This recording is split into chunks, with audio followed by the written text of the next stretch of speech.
What's up, people? Sorry I couldn't be there with you today. This probably won't be as enthusiastic as I normally do, but I just want to go through the basic sub agenda because you're B day, and that kind of makes things a little crazy because I already did an 8A lesson, and I want you to be as close as you possibly can with one another. So, big focus question today is what are some ways that society structure government? So, we've talked about three different ways that you can organize those. So, we talked about how you could have difference in how the citizens participate in the government. We talked about how you could have a distribution of power between the national government and the more local governments, the state or local governments, and then also what the relationship between the legislative and executive powers are. So the people that make the laws, people that carry out the laws. Really good example of legislative versus executive. The U.S. has a presidential system, and that's why President Biden is able to send a kind of like a proxy, a person for him to conduct foreign policy to China. So this is Jake Sullivan. He's one of the national security advisors. And then you have Xi Jinping, who is the chairman, current chairman. It's been the chairman of Communist Party since I think 2011, 2012, and has pretty much a lifetime term. But a good example of oligarchy and more of a unitary, not even really parliamentary system, just kind of like an autocracy. So anyway, so I got the reason I wanted to record this is because I did a lot of like warm up, check for understanding, and discussing summary and conclusion with my 8A, and I want to make sure that you had the opportunity to do that even though I'm not with you. And then I think I have pretty clear instructions for how to begin the Unit 1 project, and then we didn't get to Project Task 1, so we won't do that for the 8A or for you guys either. I said there's going to be a quiz next Friday and Monday. I think since I'm going to be gone, at least for the foreseeable future, that we'll have to move that back. So I'll change that on the assignment channel if you saw it already. Also, make sure you put your phones in the cell phone holder for the sub and don't give anybody any flack about the policies. All right. So our first thing we're going to do is a little warm up. So what I'd like you to do is I did this 5-minute timer, but what I'd like you to do here is just pause the video and think about these questions or write them down or discuss them. So there's 4 of them right here. The first one is, what are the 3 ways to classify or structure governments that we've learned about? Literally just told you that. What is the difference between a direct democracy and indirect democracy? How is power shared in a federalist form of government compared to a unitary form of government? And then what is one way we can tell that the US has a presidential form of government other than the fact that we have someone called a president? And I did give a hint. I found a current event right here or something that recently happened that I think demonstrates that as well. So pause the video just for a little bit and come back when you think you've answered them, and I'll go through them.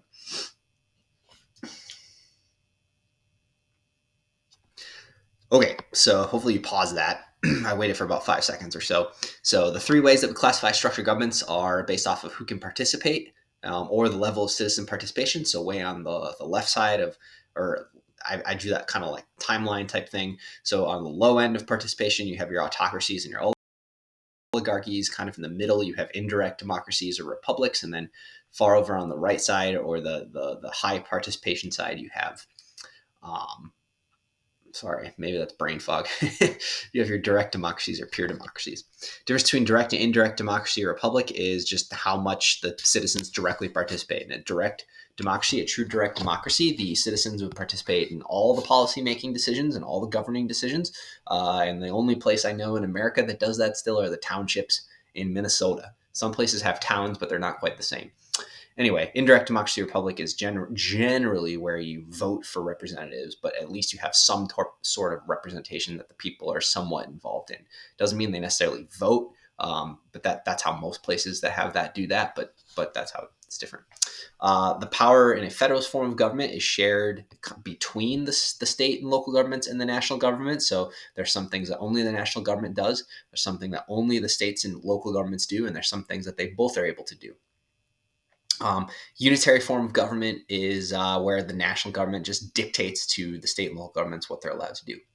One way that we can tell that we have a presidential system is that we have separate elections for the legislature, Congress, House of Representatives and Senate, and the president. So there's 2 different elections.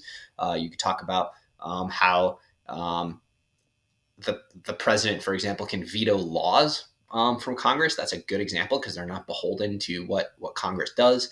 How Congress cannot remove a president unless They go through the impeachment process, at least in our Constitution. It's not like in a parliamentary system. What you might actually see is what they call a vote of no confidence, where the parliament or the legislature would vote that they don't want to have that prime minister in that role anymore, and then they would have to have new elections. So anyway, that's some examples. And then this one right here shows this because the president in our system, in the constitutional system of America, has the power to nominate judges to the federal courts. And he just did that. He nominated a few judges, and the legislature doesn't have a direct say in that. They approve a lot of those judges. And usually that's a formality. Lately, it's been a lot more political, as you saw in that Ben Sass video a few days ago. But usually it's just that the president decides that and does that independently, and then it gets approved by the legislature. Here's one that I'd like you to pause the video for again. You can read this. I read it to everybody, but my reading voice isn't the greatest right now, and it'll take longer for the video. I only have 15 minutes. So this is Federalist versus Unitary. So basically, this headline is that California just passed a sweeping AI safety bill, and it went over its first major hurdle. It's going to get passed by the governor. So this is actually a really, really good recent real life example of how we have a federalist system and how this might be different in a unitary system. So if you pause the video for a minute or two and read that short little snippet from that article and talk about that, and then I'll give you some ideas as we go.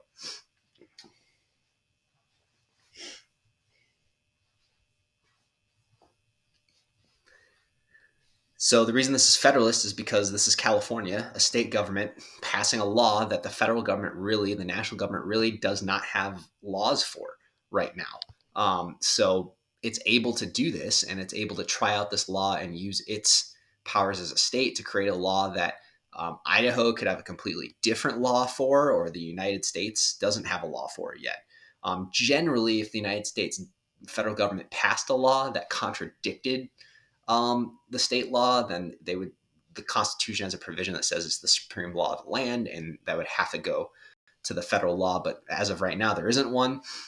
So they're allowed to do that. In a unitary system, we would have to kind of wait for the national government to tell the states what to do, and then they would have to follow those policies. But there's no waiting period. They don't have to wait for them to come up with something. They can do that on their own, and it can be different than what other states have. The last one here, I'm not actually going to go over. It's more of like, this is like, do you understand the entire material from the last few days and what the quiz is going to be on?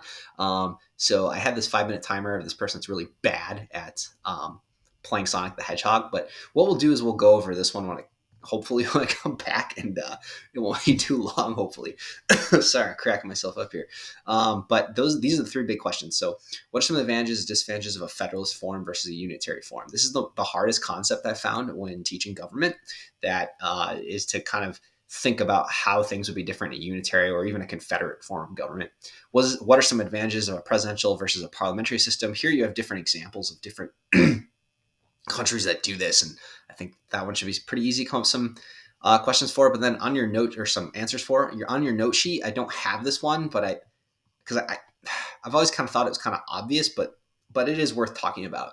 So if you want to write down some ideas on your note sheet, I forgot to talk about it. This is on your note sheet 1.1a. So you want to get that one out and write some of these in here too. So what we'll do is next time when or hopefully at some point in the future, hopefully we can go through these. Last thing before I let you go is I just want to talk about the Unit 1 project.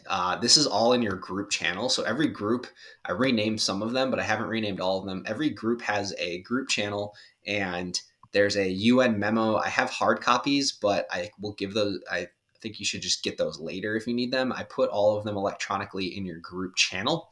And then what I'd like you to do is read it, and then on that document or somewhere where you all have access to it, I'd like you to create a chart like this. So this is how we start off the inquiry project. We talk about what do we know already and what do we need to know. And the reason for that is, as you go along, we want to think about not just like regurgitating information that we talk about in the unit, but thinking about how it applies in different ways.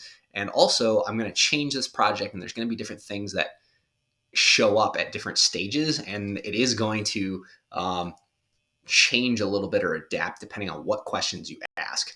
Because if there's something you want to know and I haven't put it in there, I'm going to put it in there. And if there's something that kind of comes up, uh, that might change. There's a couple different, I guess what I'm saying is there's a couple different ways we can go about it, and I'm going to pick one depending on kind of where you're at. So anyway, it makes it a little more exciting, but also that you have to actually apply things and analyze things, hopefully. So that's the goal, is to apply it to a real life situation.